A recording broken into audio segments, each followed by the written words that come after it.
আজ এই ভিডিওতে আলোচনা করব বেগুন গাছের পাতা কেন কোঁকড়ায় এবং এর জন্য কোন ওষুধ রয়েছে যেটা 90% কাজ করে থাকে। হ্যাঁ বন্ধু, সেটা অবশ্যই জানতে হবে, তাহলে আমরা সঠিকভাবে অবশ্যই চাষ করতে পারবো। এটা নিয়ে অনেকেই কিন্তু আমাদের কমেন্ট বক্সে অনেকেই কিন্তু কমেন্ট করেছেন।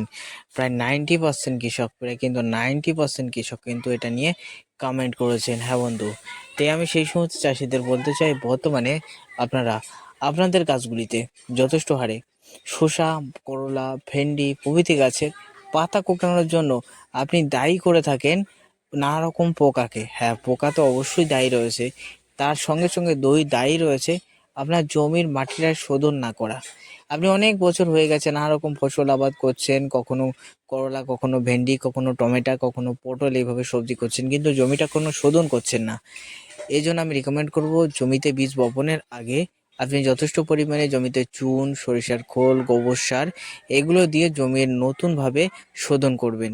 এতে করে আপনার মাটিতে থাকা জীবাণু বা সেটা মারা যাবে, আপনার গাছগুলি সুস্থ সবল থাকবে। এবার বলছেন যে দাদা আমাদের গাছগুলি বড় হয়ে গেছে, গাছগুলির পাতা কুঁকড়ে যাচ্ছে। এর প্রধান কারণ থ্রিপস এবং চষি পোকা, আর 2 নম্বরের প্রধান কারণ হলো গাছের ছত্রাক বা ফাঙ্গাস লাগা। হ্যাঁ বন্ধু, বর্তমানে একটা রোগ এসছে, শ্বেত রোগ। এটা কিন্তু হচ্ছে বিশেষ করে বেগুন গাছের ক্ষেত্রে। তাই আমি চাষিদের বারে বারে বলবো, যখনই গাছের পাতা কুঁকড়ে যাবে অন্য কোনো বিষয়ের দিকে আপনি আর ঝুঁকবেন না, অন্য কোনো বিষয়ের দিকে আপনাকে ঝোঁকার দরকার নেই। আপনি সরাসরি চলে যাবেন ডেলিগেট কীটনাশকে। হ্যাঁ বন্ধু, এই জৈব কীটনাশক ডেলিগেট বটের আটার মতো, একেবারে জলে গুললে বটের আটার মতো একেবারে জলটা সাদা হয়ে যাবে।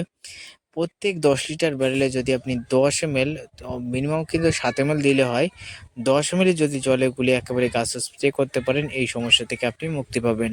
তাই দোকানে গিয়ে অবশ্যই বলবেন ডেলিগেট কীটনাশক দাও, দোকানদার দিয়ে দেবে, সেটা এনে আজই গাছে স্প্রে করুন। হ্যাঁ বন্ধু, আজই গাছে স্প্রে করুন। তাই প্রত্যেকের কাছে রিকোয়েস্ট থাকবে, আজই গাছে স্প্রে করে আপনার গাছকে সুস্থ এবং সবল রাখুন। তাই এই ধরনের ভিডিও পেতে আমাদের পেজটি ফলো দেবেন, চাইলে নতুন সাবস্ক্রাইব করবেন।